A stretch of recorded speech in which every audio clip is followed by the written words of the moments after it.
राज्यपालांच्या छत्रपती शिवरायांबद्दलच्या वक्तव्यानंतर आता मराठा युवा सेना आक्रमक झालेला आहे। त्यांनी आक्रमक भूमिका घेत राजभवनावर आंदोलनाचा पवित्रा घेतला। आपण थेट त्यांच्याशी बोलणार आहोत। अंकुश कदम आपल्यासोबत आहे। काय भूमिका असणार आहे पुढची आणि काय करणार आहात?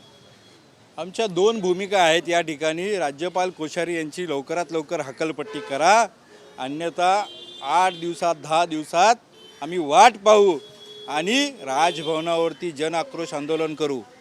परंतु हे करत असताना राज्यपाल कोश्यारींना निपटण्याची जबाबदारी आमची आहे, छत्रपती शिवरायांच्या वंशजांची आहे।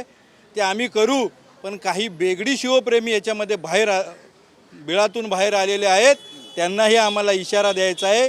काल परवा संजय राऊत शिवरायांच्याबद्दल बोलत होते। संजय राऊतांची लायकी नाही छत्रपती शिवरायांच्याबद्दल बोलण्याची।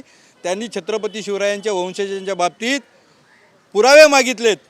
छत्रपती शिवाजी महाराजांचा 1000 वेळा त्यांनी एकेरी उल्लेख केला आहे। छत्रपती संभाजीराजे असो दे, त्यांच्या राज्यसभेच्या वेळी त्यांनी काय उद्योग केलेत हे त्यांना माहिती आहेत। त्यांचा लोकशाही आज या लोकशाहीमध्ये काय करू, तुमची लोकशाही छत्रपती शिवाजी महाराजांच्या वंशजांमुळे आहे, कारण त्यांनी लोकशाही स्वीकारली। जर का राजेशाही ठेवली असती तर तुम्हाला झाडू मारायला पण ठेवलं नसतं। अशा पद्धतीचं वक्तव्य संजय राऊत सातत्यानं करतायत।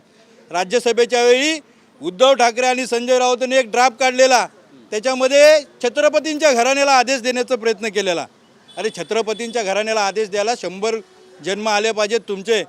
छत्रपती संभाजीराजे स्वाभिमानी आहेत, त्यांनी असल्या 1000 खासदारक्या धुडकावल्यात। छत्रपतींच्या घराच्या बाबतीत, त्यांच्या वंशजांच्या बाबतीत कुठलंही कॉम्प्रोमाइज केलं जाणार नाही। तुम्ही पाहिलं असेल, हे बघा, यांच्या घरामध्ये फूट पाडल्यासाठी लगेच दुसऱ्या दिवशी हा माणूस, हे छत्रपती शाहू महाराज आहेत। शाहू महाराज हे प्रचंड बुद्धिमान छत्रपती आहेत, आमचे दैवत आहेत। त्यांनाही कळतं, त्यांनी एका बाजूला दुसरा बसवलेला आणि दुसऱ्या बाजूला दुसरा बसवलेला आहे। त्यांना त्यांची संजय राऊतांनी लायकी ओळखून घेतली पाहिजे। संजय राऊत, तुमची छत्रपती शिवराय म्हणण्याची लायकी नाही आहे, तुम्ही हे बेगडी प्रेम दाखवण्याचं कारण नाही आहे। त्याचप्रमाणे रोहित पवारांनी काल आत्मक्लेश आंदोलन केलेलं आहे। हे बघा, शिवरायांना जाणता राजा म्हणण्याची गरज नाही। शरद पवार, हा अपमान नाही आहे का? जाणता राजा तुम्हाला म्हणलं पाहिजे। जनतेचं काम, जनतेचा राजा छत्रपती शिवाजी महाराज नव्हते का? आणि जर का जनतेचे राजे जाणता राजे छत्रपती शिवाजी महाराज होते म्हणून त्यांना जाणता राजा जनता म्हणत असेल तर तुम्हाला पोटसूळ का?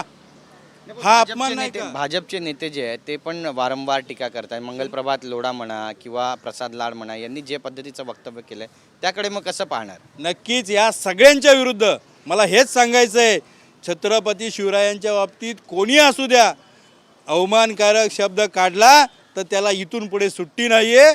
महाराष्ट्रात एक वेगळं वातावरण झाल्याशिवाय तयार राहणार। भूमिका तुमची नेमकी कशी असणार आहे? कारण आता बोललं जातं आहे की राज्यपाल यांच्या बदलीसाठी दिल्लीमधूनही सूत्र हलायला सुरुवात झालेली आहे। जर त्यांची बदली झाली नाही, ते पदावर तसेच राहिले तर मराठा युवा सेना काय करणार? नक्कीच, जर का त्यांना त्याच पदावरती ठेवण्यात आलं तर मराठा युवा सेना राजभवनाच्या समोर आंदोलन करणार। काही दिवसांची वाट पाहिली जाईल, काही दिवसांची टेक्निकली त्यांच्या काही अडचणी असतील त्या समजल्या जातील, परंतु राजभवनावरती आंदोलन करणार। फक्त त्यांच्याच नाही करणार, तर जे जे अवमान करतील त्यांच्या सगळ्यांच्या करणार।